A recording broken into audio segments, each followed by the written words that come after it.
I think one of my biggest takeaways from that period of time and how horrible it was is I realized that I'm not the only one who's ever felt isolated and demeaned and like constantly embarrassed and gossiped about and always believed the worst of. I can't possibly be the only person who's ever been in that kind of situation. Well, before we start, I just want to share a definition of bullying.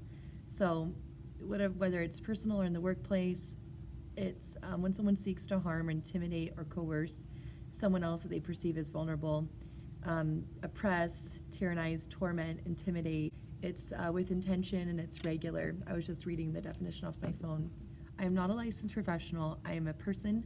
I have experienced it, and I just want to share some of my journey. I'm not going to go into a lot of detail. These people, and it was a group of people, really sought out to torment me and did a good job of that. So I'm not going to pay them back that way. My journey and how I've moved on is to forgive, and I'm not forgetting, but I'm forgiving, and I've grown past it, and I'm not going to give them the satisfaction of having attention, nor am I going to torment or bring them any harm. That's not my intent. I'm also not going to share all the things that they did. I feel like that would be too obvious to some people who know me personally of who this is. In my personal life, none of this has been private or secret. I have an incredible support system around me. So I'm going to keep, the situations and the people private, online, because that's not fair to them. What they did to me was unfair, but I'm not going to do that to them. However, in my real life, it has not been a secret, if that makes sense. So if you're in a bullying situation, I guess, like I said, I'm not professional, but I would really encourage you to, have people around you who really support you and love you. Yes, I was bullied professionally as a teacher. It happened for a number of years. It was systematic and personal and intentional and absolutely horrible. It made it so that when I would go to work every day, I had chronic stomach aches. I had, some chronic pain, which is all, it all goes together. If you do any research, how we feel inside does, take a toll on our physical bodies as well. I'm not going to tell you all the details, but I can tell you I was entirely intimidated and belittled very publicly many times, to colleagues, to students, to community members. I got to the point where if I had to go grocery shopping, I almost always would run into people who were part of that situation, and the situation just wasn't just one time, it was many times. And I was in such a small community and such a small area that even going grocery shopping was extremely painful, and I hated it. I absolutely just hated leaving my house sometimes. And like I said, this is not a pity party for Brittany, and I've grown through it, and I'm fine now. But it, it's hard to remember those feelings.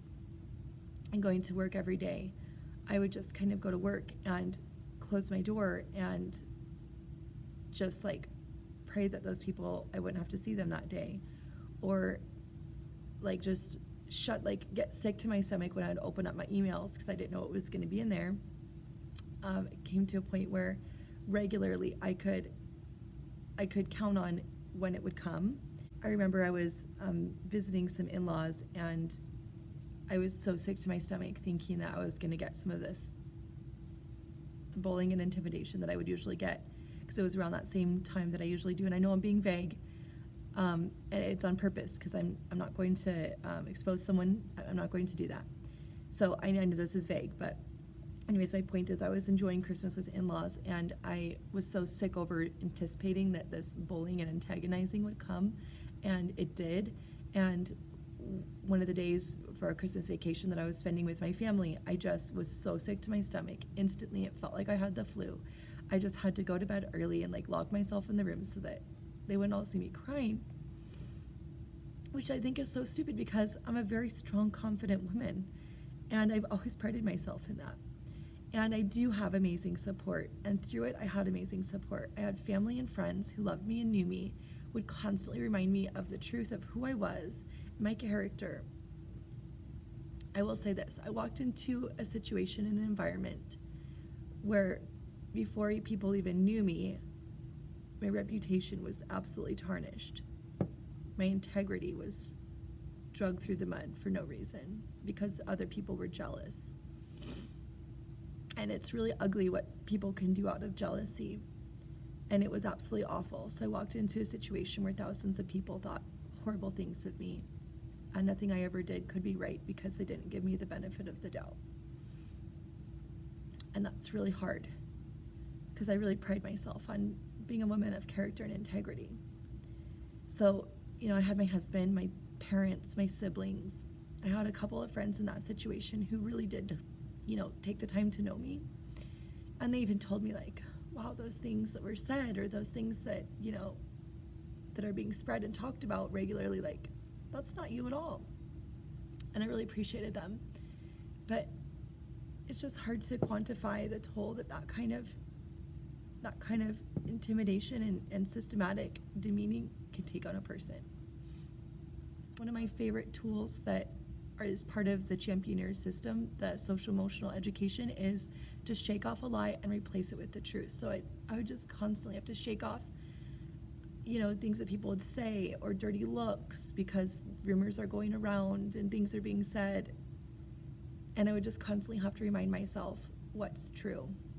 Now, I have a relationship with Jesus, so I imagine it'd be very different, where your source of constant affirmation would be if you don't, but this is just my story, and I would just constantly have to just really quiet my own, head talk, my own thoughts, because, they were freaking out, and I would just constantly have to say, okay, Jesus, this is what they're saying about me, and this is what they're doing, and I'm starting to believe that those things about me are true. What do you think about me? And Jesus is just so good, and he's so kind, and he's so gentle. He would just constantly tell me the truth. And he would just remind me all the time, those things aren't true.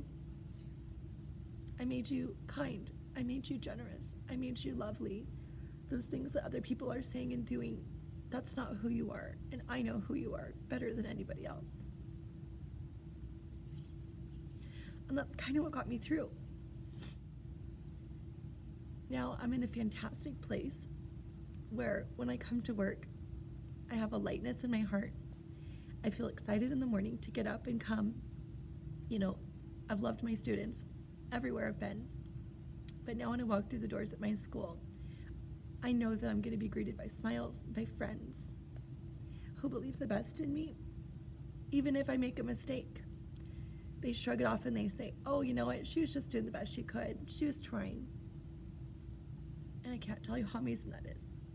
So my message to you, if you're a grown-up or a kid, but I feel like grown-ups don't talk about this very much. But if you're a grown-up or a teacher or just a professional and you're in a place where you're being intimidated and put down and things are being said about you that aren't true, you just remind yourself all the time.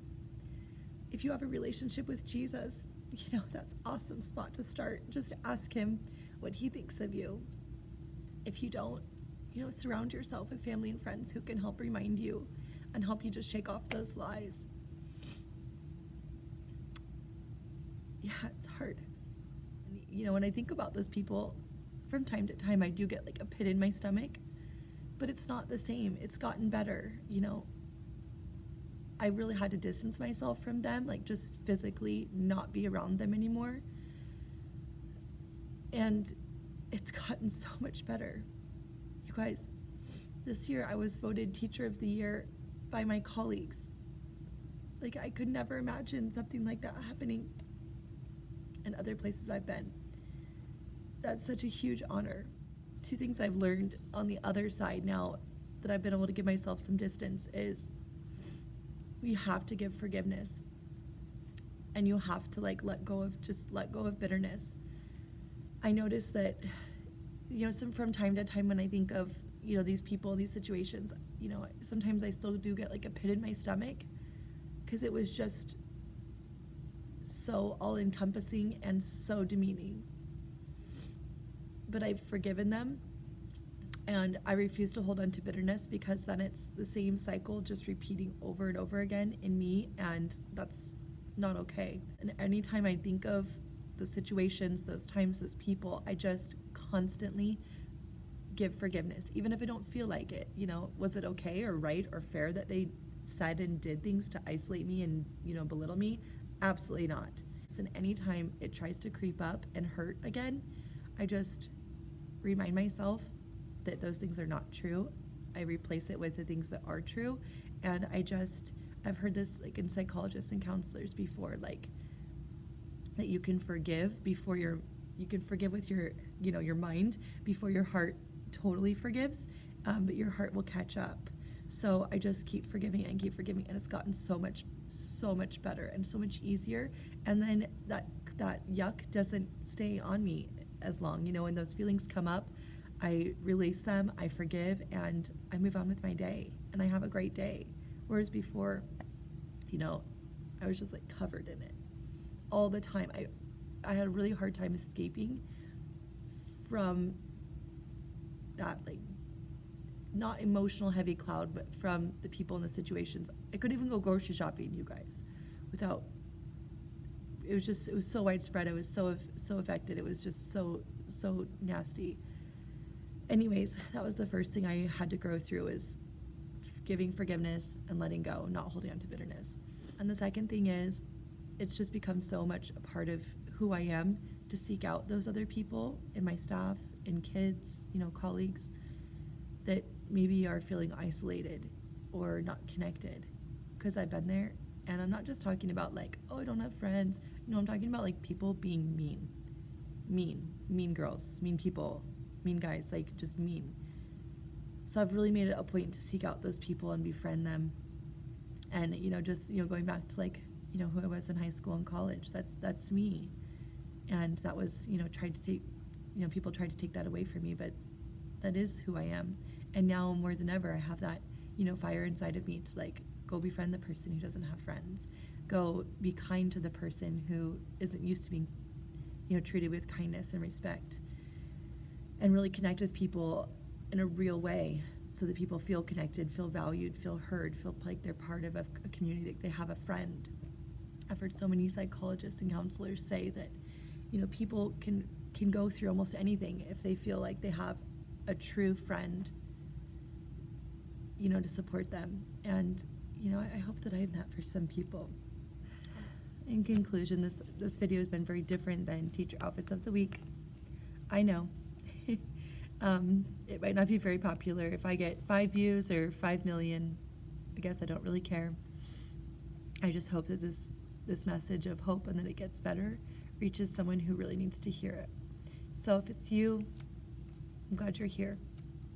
If you know someone who needs to hear that it gets better and that there's, wonderful professional life after, send this over to them and encourage them and be that person for them that understands and supports them through it. And like I said, I am the last person I ever thought this would have ever happened to. But I think the thing about, you have to just keep in mind about groups of people or individuals who seek to torment and bully and intimidate, is that it can really happen to anyone. It really can. And I hope that's never happened to you. It's sure opened my eyes in a huge way of compassion for my students, for other colleagues and teachers and friends. I think it really can happen to any age person, anywhere. And my hope is just that this starts a conversation of how to grow through it and how to put back your self-esteem and your value on the other side. If you have any, comments of encouragement to share, go for it down below. But let's keep the comments just really, really encouraging each other, because it's, life's hard enough, right? Thank you so much for your guys' continued support and for always being so encouraging and positive. And I appreciate you guys. All right, I'll see you next time.